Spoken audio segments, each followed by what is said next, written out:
हमने ये विचार करना है मेरा गुरु मुझे मेरा आत्मज्ञान दे रहा है या किसी और का नाम जपवा रहा है, किसी और का नाम दे के बोल रहा है कि सारी उम्र जपो यही तुम्हें पार कर देगा।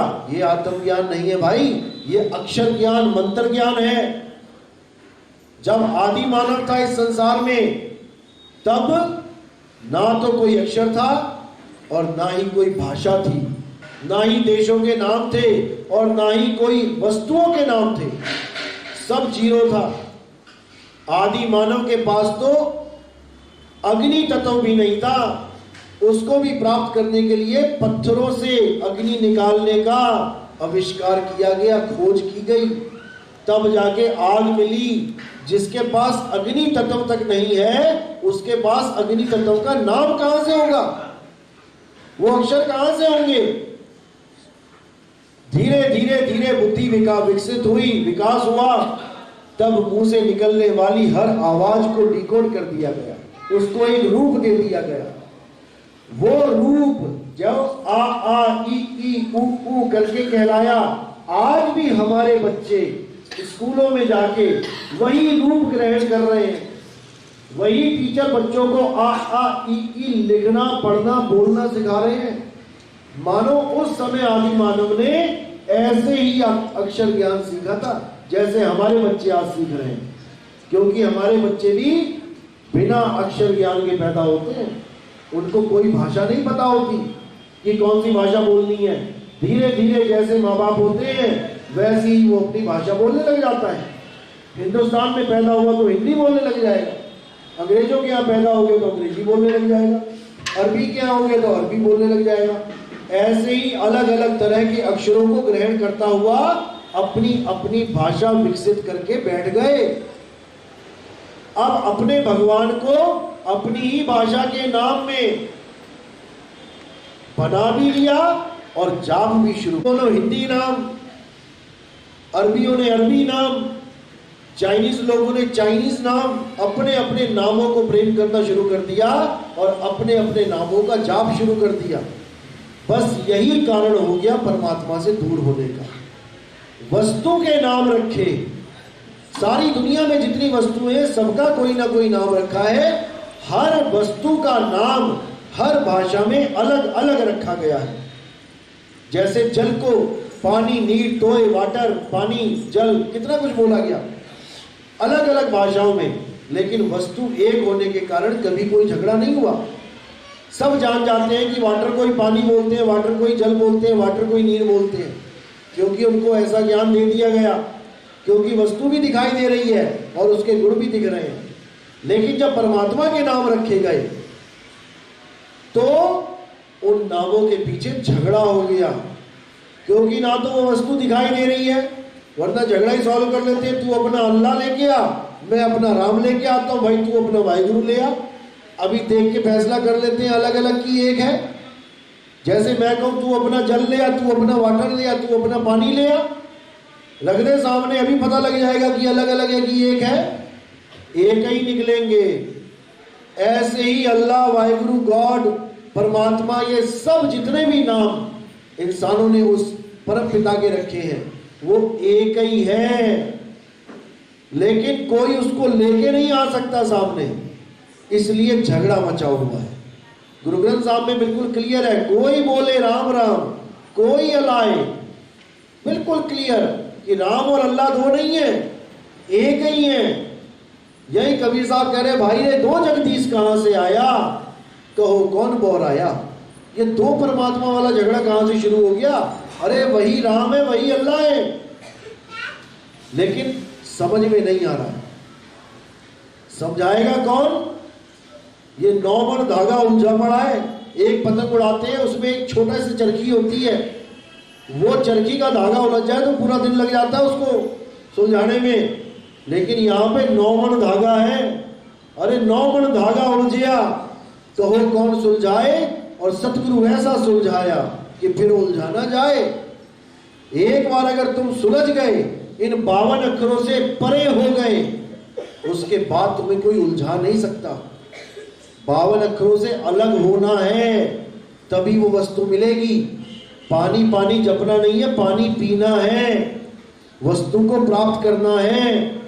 वो वस्तु और कोई नहीं, तुम्हारा ही आत्म स्वरूप है, तुम्हारा ही निज नाम है। एक ये शरीर है, एक ये स्वरूप है और एक आत्म स्वरूप है। इस स्वरूप को त्यागना है, आत्म स्वरूप को जानना है। लेकिन जितने भी गुरु बैठे हैं संसार में, ये उस आत्म स्वरूप को तो जान नहीं पाए, इसी स्वरूप में उलझ के रह गए। खुद को आदमी औरत मान के बैठ गए। तुम्हें भी आस लगवा दी कि अंत समय में गुरुजी आएंगे लेने। अब गुरुजी किसको मान बैठे? आदमी और औरत को। कोई लेडीज गुरु का चेला है तो वो लेडीज गुरु का इंतजार करेगा कि गुरुजी आएंगे लेने, और कोई जेंट्स गुरु का चेला है तो किसी जेंट्स का गुरु का इंतजार करेगा। जबकि लेडीज और जेंट्स ये दोनों चोले हैं, गुरु तो आत्मा है। उस आत्मा ने ये दो चोले धारण कर रखे हैं, किसी ने लेडीज का, किसी ने जेंट्स का। लेडीज और जेंट्स कपड़े हैं, गुरु लेडीज और जेंट्स नहीं होता। गुरु तो नाम है, नाम यानी आत्मा, नाम ही आत्मा है।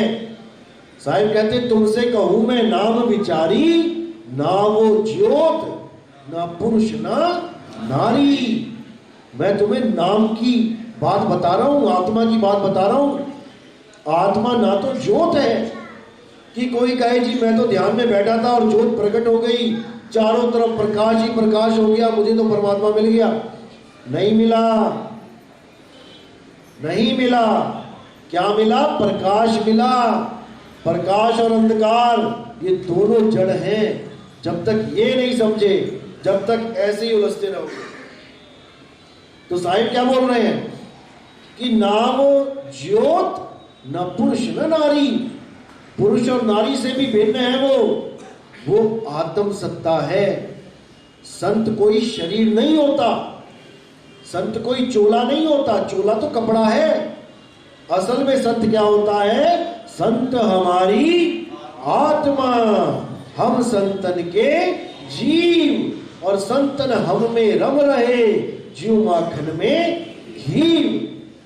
जैसे मक्खन में घी रम रहा है, कोई मक्खन में घी देख नहीं पा रहा है, इसी प्रकार इसमें भी कोई संत को देख नहीं पा रहा है। सब क्या देख रहे हैं? मक्खन ही देख रहे हैं, सब शरीर ही देख रहे हैं। लेकिन उस शरीर को चलाने वाली जो आत्म सत्ता है उसको कोई देख नहीं पा रहा। जैसे सब पंखे ही देख रहे हैं, लेकिन पंखे को चलाने वाला जो करंट है उसको कोई नहीं देख पा रहा।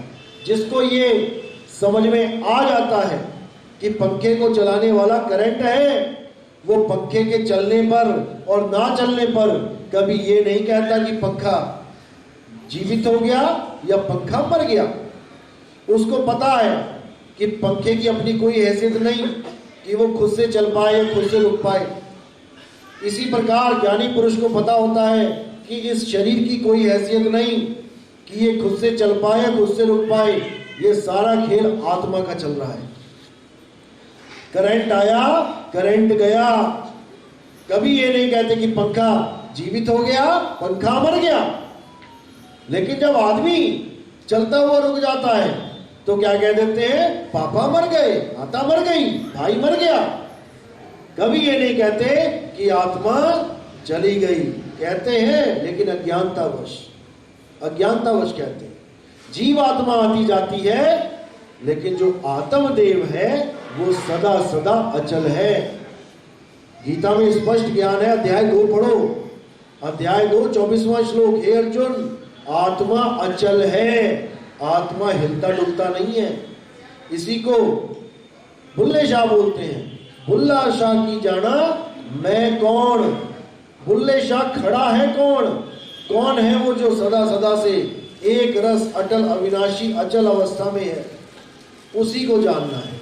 और जब उसको जानते हैं तो हमारा ये चलायमान जीव जो मन का साथ लेके पता नहीं कहां कहां भटक रहा है, ये अचल हो जाता है।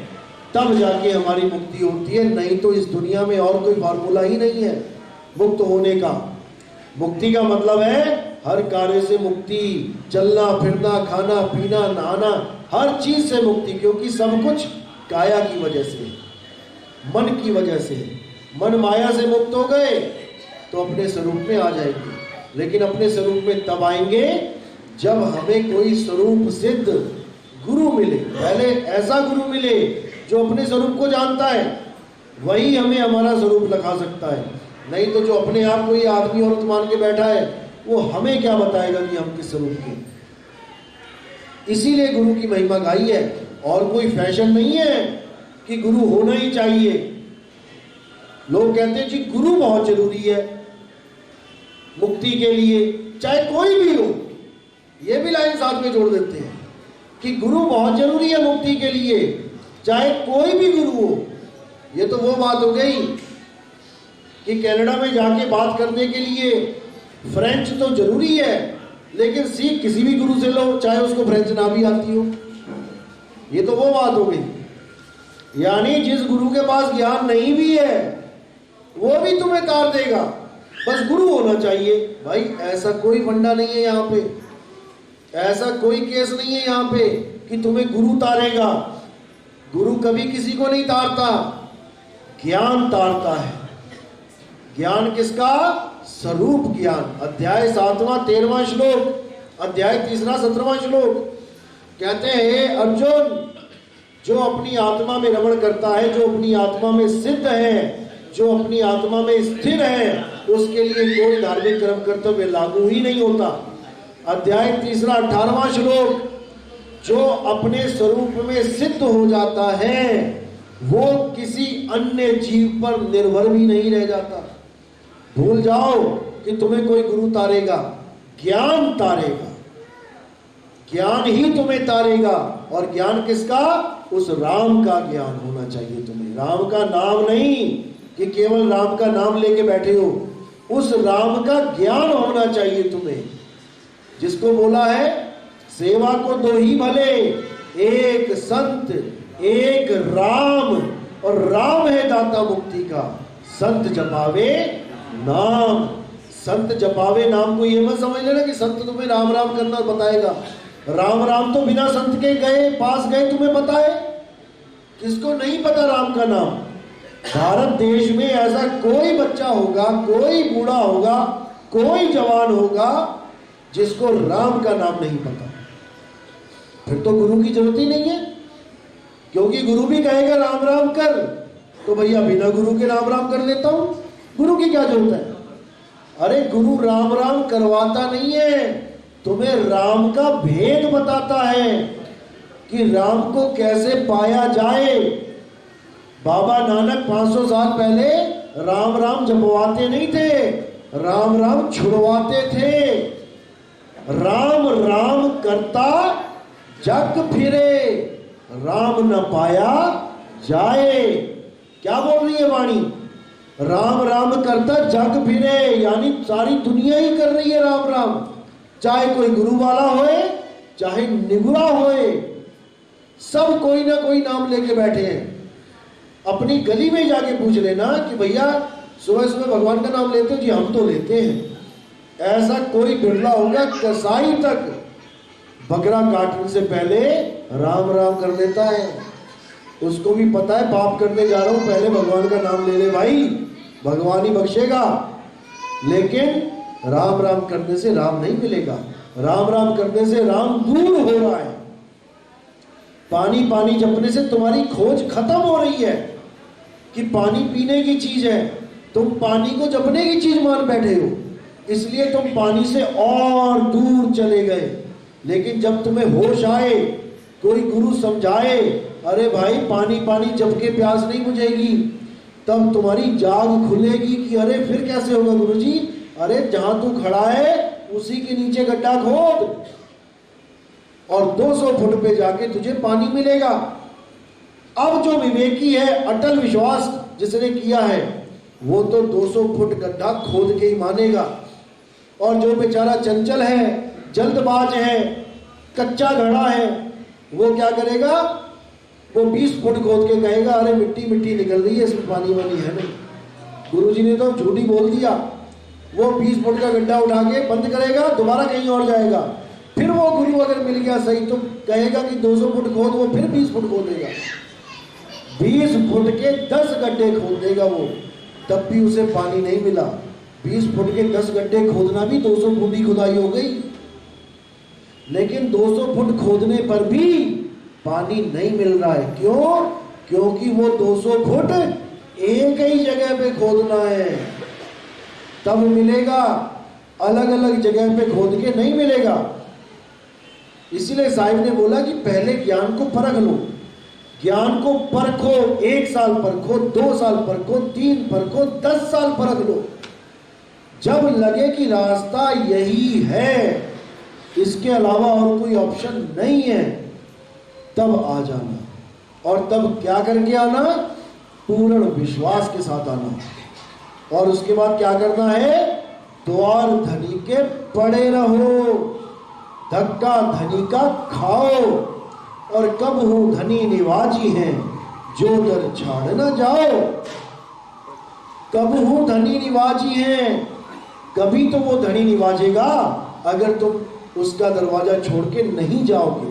और अगर तुम दरवाजा छोड़ के चले गए कहीं और, तो फिर तुम्हारा कोई भी रखवाला नहीं है, क्योंकि धनी का दरवाजा एक ही है। इस काया से मुक्त होने का रास्ता एक ही है, और वो है शब्द गुरु। जब तक शब्द गुरु की अपार कृपा नहीं हो गई, तब तक भूल जाना कि किसी को रास्ता मिलने वाला है। इसीलिए साहिब बार बार समझा रहे हैं कि शब्द बिना सूरत आंधरी, और कहो कहां को जाए, द्वार न पावे शब्द का, फिर भटका खाए। शब्द बिना सूरत आंधरी, ये सूरत जाए तो जाए कहां? मरते हुए क्यों आदमी रोता है? इसीलिए रोता है कि उसे पता नहीं होता मैं जाऊं कहां।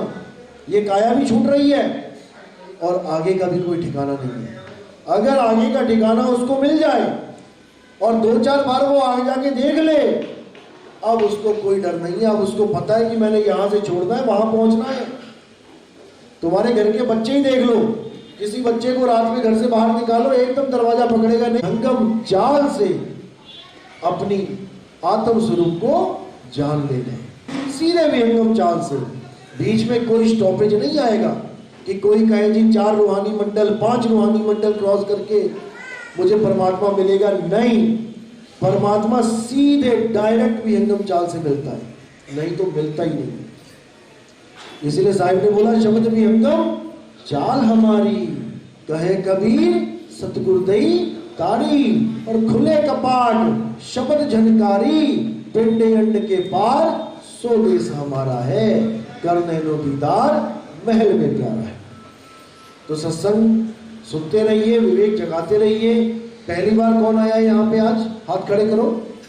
पहली बार आया है। सत्संग यूट्यूब पे पूरा सुन रहे हैं, समझ में आ रहा है?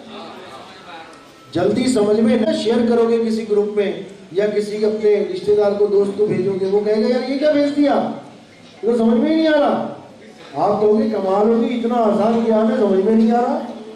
क्यों नहीं आ रहा? क्योंकि धीरे धीरे रे मना, धीरे सब कुछ होए, माली सींचे 100 घड़ा, ऋतु आए फल होए। धीरे धीरे ही सब कुछ समझ में आता है, एकदम नहीं आता। लेकिन हाँ, अगर पुराना संस्कारी जीव है, मालिक की फुल कृपा है जिस पे, उसको पहले सत्संग में ही समझ में आ जाता है कि क्या करना है। ऐसे कौन कौन है जिसको पहले सत्संग में ही आ गया समझ में कहाँ पे गलती हो रही है? बहुत अच्छी बात है, बहुत अच्छी बात है। जिसको पहले ही सत्संग में समझ में आ गया, अब उसको कोई विचलित नहीं कर सकता, क्योंकि भूली हुई वस्तु का ज्ञान उसको परमात्मा 100% करवाएगा। चलो बोले सतगुरु बंदी छोड़ सतगुरु सत्य कबीर साहिब की सतनाम साहिब।